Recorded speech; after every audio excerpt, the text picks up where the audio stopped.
everybody, this is Brady, Backyard Fun Pools. We're in the Frankfort area at the Frankfort store, and I just wanted to take time to show you a couple pointers and go over an Aqua Rite salt system, also known as chlorine generator, and see if we can help you get some technical help, or if you have any questions, go over the system, that kind of thing. We have a display set up right inside the store, so we're going to go in and get started. Now that we're inside, I'd just like to take a moment to go over some stuff that you should probably know about salt systems as well as your cell itself. The first thing I recommend with any person that has a salt pool is definitely a multimeter. They are very important. You can also go to the pool store and get it checked out, but the last thing you want to do is have water that's like an ocean, because it's said that your salt was off and you just kept adding salt instead of knowing what it actually was, and it's a problem in the system. So you need to have a multimeter, and there's several different types. Also, a water bottle for you to test. And this here is your salt cell. This is the cell that's going to go with this Hayward system. A little bit about it. You have platelets inside here that you want to check and make sure that they stay clean of debris, and also that the calcification, which is a byproduct of the electrolysis happening, doesn't get too caked up with the calcification inside. You want to be able to clean that with some acid. Also, the way Hayward systems work, they're basically split the cell in half. Half of the ruthenium plates that are in here that let the electrolysis happen are on a 3-hour time. So basically this half works for 3 hours. It reverses polarity and starts producing your chlorine from this half of the cell.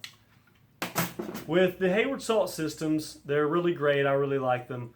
One important thing that you will need to know is that even though you say you have a salt pool, that you don't use chlorine, you still use chlorine.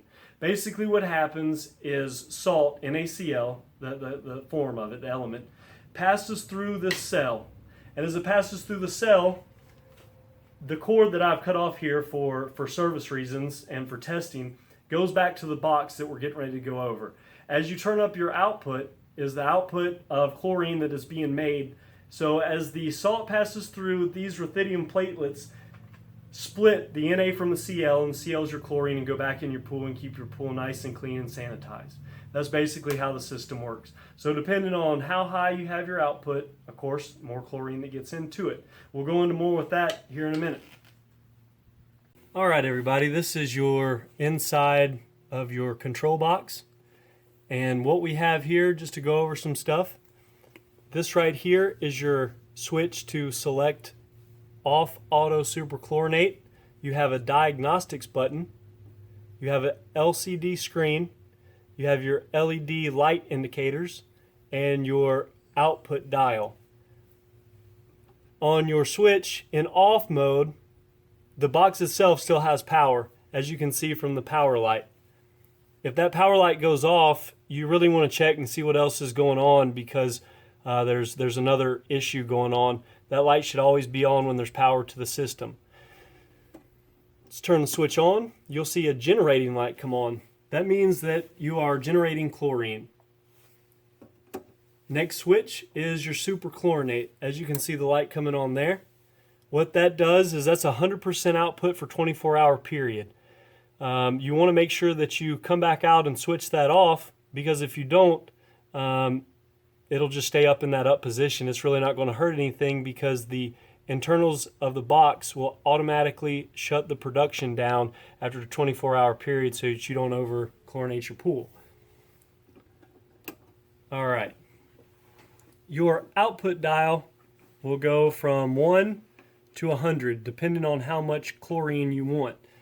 To be able to get that kind of in a range, you want to start out by taking your water, because you'll start out at a lot lower rate in the springtime, and in the summertime you'll actually have that dial turned up quite a bit more, just because of the bather load and the sun shining, burning up some of the chlorine, that kind of stuff.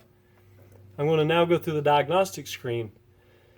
Press the diagnostic button one time. That is your temperature. Right now it says it's 86 degrees. To change this, or if you notice that it's in a weird number, by going auto to superchlorinate, you actually take it into a metric screen. So if you're in metrics, it's saying that it's 30 degrees Celsius. To get back through that, we'll go back to the main screen, and you'll see you're at 3.20. You might come out and be like, what in the world is these crazy numbers? What's happening?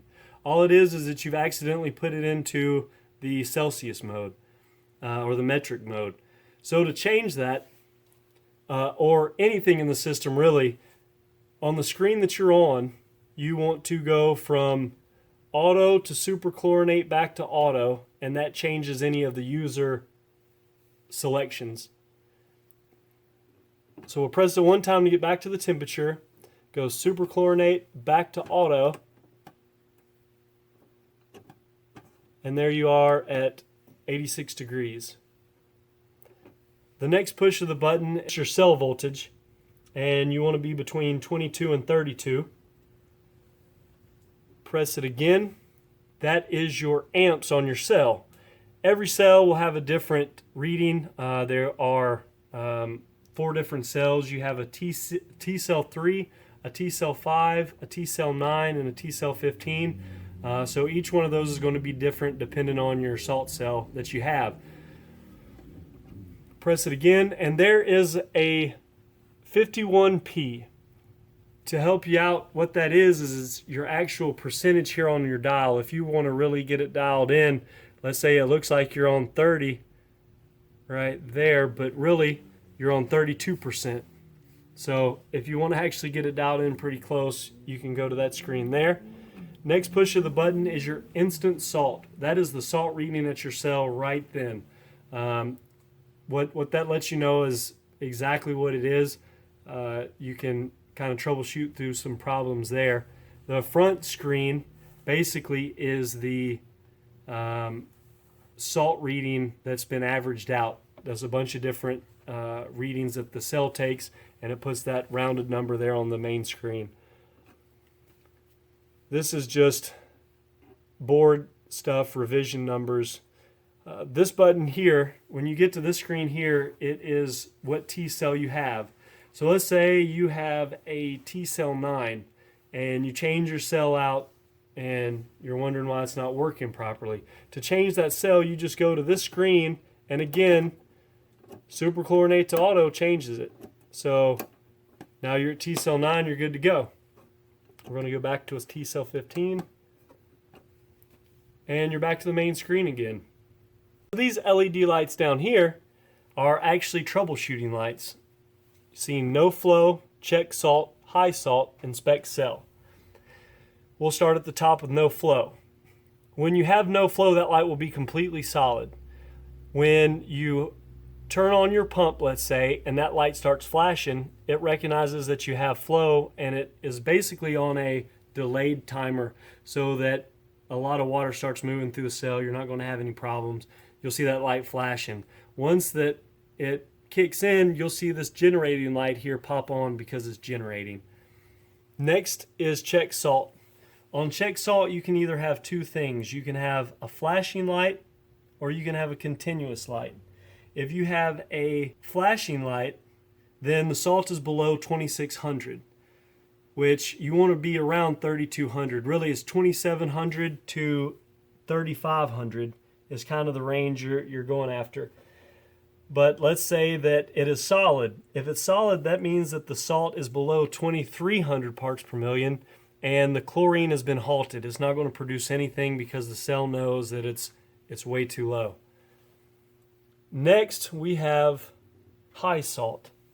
On high salt, you won't have a flashing light, but you will have a solid light. When you have a solid light, that means the cell current is too high. The chlorine production on that will also be halted, so you will not be creating any chlorine, and you want to try to get that checked out, because the last thing you want to do is have your pool going green because there's no chlorine going into your pool. And the last light here is inspect cell. The inspect cell light will flash.